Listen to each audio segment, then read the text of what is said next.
Okay, if you can bring your current thought to a good stopping point, and if you wanted to add one, but go ahead as I'm going through, and that's another thing too, during this component you can add what others are stating if you wanted to make notes of it.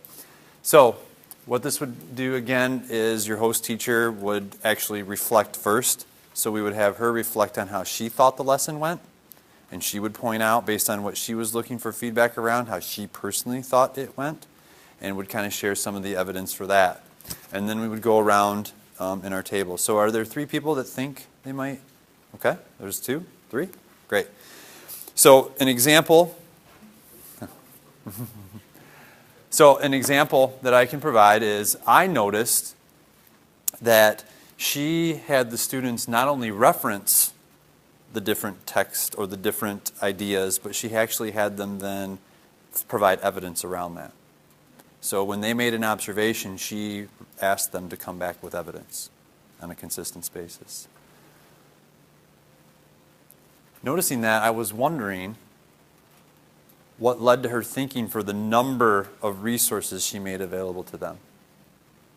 So I noticed she had the map, and they had the document in their hand. She had the one on the board. She had the book she was showing. I wondered if there was some thinking around the number.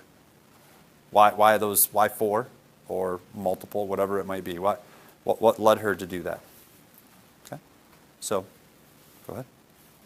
I noticed that she did a lot of turn and talk, so there was that engagement piece. Okay. I kind of wondered when she was getting the lessons together, did she think about when she was going to have them turn and talk? Like, was that part of the process? Like, we're going to stop here, and then in turn and talk, and stop here, ask them a question, and then in turn and talk. Okay, great. I noticed that when the kids started not answering the question as they should, she tried to bring them back by honing them into the forest. And why would they go there? Because they were shy. She just got done reading that part, and they didn't catch it. So she kept drawing them back to that, and they really never got that. Okay. I noticed that it was a very structured, intentional lesson that guided students through the objectives of, she had the compare and contrast, the synthesizing of the text. There was a lot of high-level thinking, and I did feel, my impression was that her turn and talks were intentional.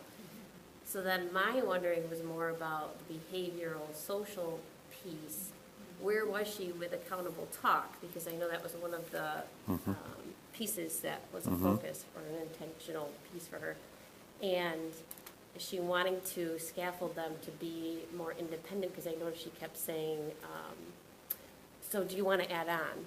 As opposed to the kids saying, I would like to add on to so-and-so's thinking. So is that a place she wants to go? Or is that the kids just aren't there yet? I just am kind of wondering where she was with the behavioral. Okay, great. And so, I'm sure, go ahead. Well, I was just, that's kind of where I was thinking too, is one of the things I noticed is how she continued to model her thinking, and there were very deliberate points that she's like, and I'm wondering why, or I wonder if that has something to do with their environment, where they live, and that she's actually trying to lead the students thinking where she wants it to go, but not saying, now, I want you to figure out if this has to do with, she's modeling their thinking, but she's guiding it as well, because she wants them to get to a certain place. And so when she was doing her prep, was that deliberate? Because I felt that it was very deliberate. She's like, okay, this is where I need him to go. I want him to look at the math here. I want this discussion to go here. I want them to be able to notice Africa here and here. That was kind of my wonderings, too. So everything is very deliberate. And did she intend it that way, or was that just a flaw? Okay, great. And so you can see, as we already are jumping into it, the noticing and wondering allows us to then engage in the conversation. And we could go on continuing noticing wonderings. The way that's typically structured is you go around without what they call crosstalk. So everybody gets a turn in the circle. And you can see, too, how it keeps it by going linearly around. It doesn't become rapid fire like, yeah, I wondered about that, too. And, you could see how that could become aggressive might be a harsh word to use, but how it would be seen as, oh, Maybe people didn't like that per se, but if you stayed in a continual linear fashion, everybody gets a chance to state what they get to state in that motion, sticking back to the classroom learning lab protocol. And then at the end, as you saw on the slide, and all the while you're collecting, and I saw some of you jotting notes down, and all the while you're collecting that information as you see fit. This post-conversation reflection or action plan then this is what ends the larger group. Then they go back to the coach person. And so now you have a chance then to debrief with the person that you talked through at this very beginning. You get a chance to go back and kind of follow up on, well, how did you think it went? What did you think you heard? You also do allow the person to answer questions that are posed.